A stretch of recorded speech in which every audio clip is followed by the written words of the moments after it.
Have you ever written a to-do list, but then you check your emails and there's a request from somebody who needs something from you, and so you do that first? And then you go back to your to-do list and then your phone pings and somebody else needs something from you, so you go and do that first.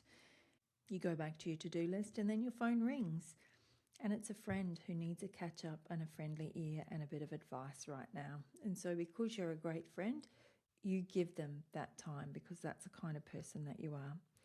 And then all of a sudden the day ends and you have touched exactly not a single thing on your to-do list. And once you realize that, there's this tightness that sits at the base of your skull that's built up without you even clocking and understanding that it's happening. You get everything done for everyone else. Everyone else feels so good. And somehow you still feel like you failed at something.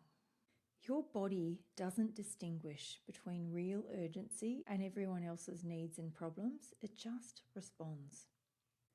My name's Tracy Malone. This is the Secure Attachment Code podcast, and I'm so glad you're here.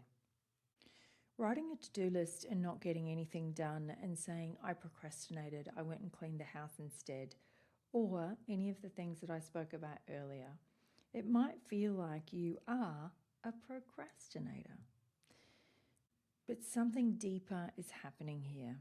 It's an old and very effective system that's been wired into your body from a really young age.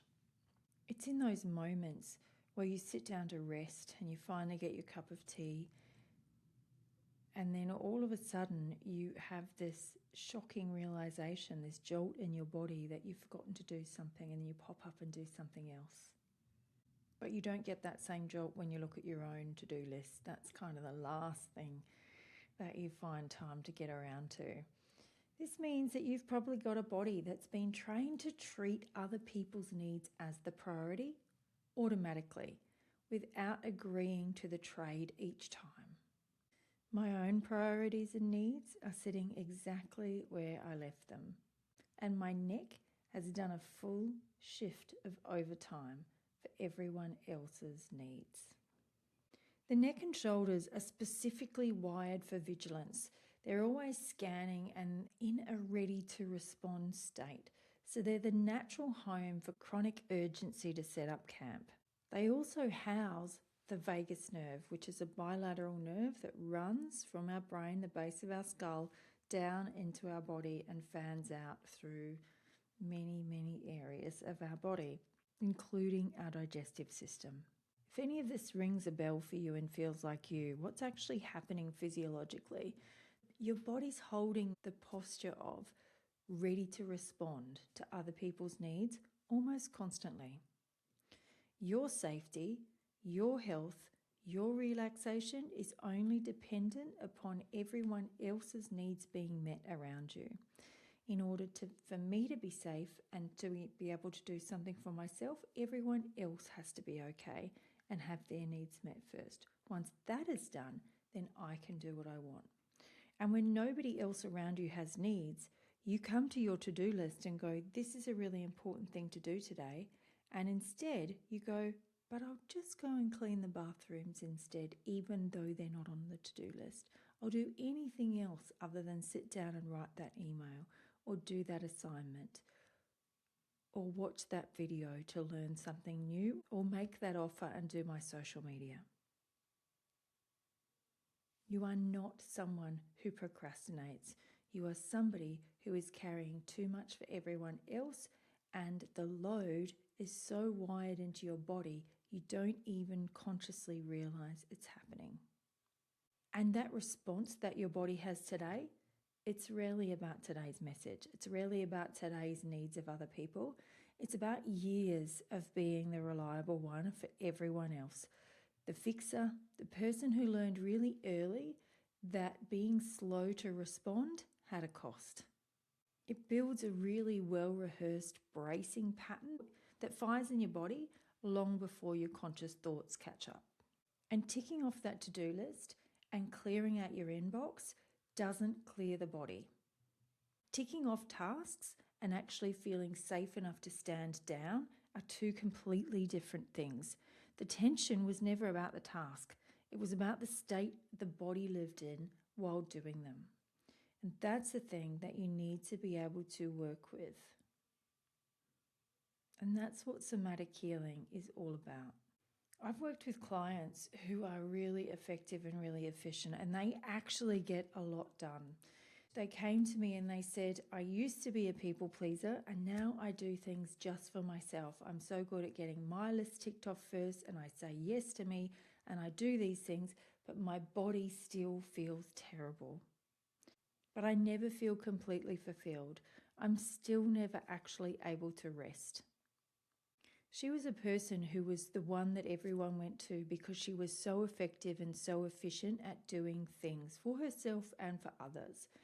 But what she wasn't great at doing was allowing her body to switch off and remove the stress that she's been carrying from decades of being this effective and efficient person.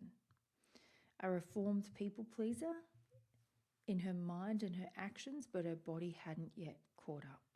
She tried better time management. She was really good at setting boundaries in theory, so she was really good at telling people things, but she'd think about it a lot later.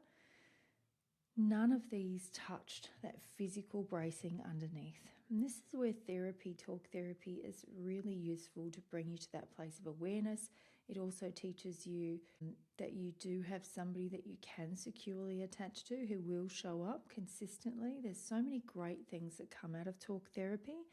What they don't deal with in talk therapy is the body and the linear patterns of stress that you've wired into them over these decades. And that's where the 4 pillars of the secure attachment code really do shine. When I worked with this client, we worked through the 4 pillars. So we worked through the inner child who's told she's good enough exactly as she is and she did not have to perform in order to be enough. We worked with the ancestors to clear all the ancestral patterns of the women who were never able to live their own life and put their own needs first. We worked with the energetics of the boundaries. It's one thing to say no to somebody, but thinking about it afterwards and stewing on it in your mind over and over generally means that person is still in your field, and there's a bit of work to be done there on energetic boundaries as well, which was really helpful for her too. And then one of the massive keys where we're going to start is in the body, in the fascia and the vagus nerve. All of that tension, all of that stress in the body is in the fascia. And the vagus nerve is unable to build that tone. When you are carrying a load that just simply isn't yours. One doable practice that you can do is a 2-second check before responding, if you are able to. See if you can bring your awareness to that 2-second check before responding. Is this genuinely urgent, or does it feel urgent because of how it's landed in your body? I cannot tell you the amount of times I went off on side quests and hyperfixated on things that just had to be done. And the very next day I'd think, I spent an enormous amount of time doing that thing and it doesn't even really matter anymore. It's really interesting, isn't it? And if I can move myself out of that, then so can you, using the 4 pillars of secure attachment. And the beautiful place that we start is with a class I've put together called Unbrace.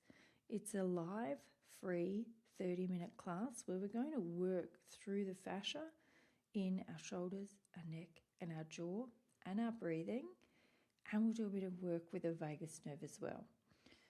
We're recording this class live on 25th of August at 10 a.m. And live is awesome because you get to ask questions. You get to be in the room and ask questions. It's done via Zoom, so I mean the Zoom room. And if you'd like to join us, just find the link on my website. It is free and it is going to give you doable tools in the moment that you can use right now and every day from now on, should you like to. Thank you so much for joining me on this episode of the Secure Attachment Code podcast. I look forward to seeing you in the Unbrace class and in our next episode.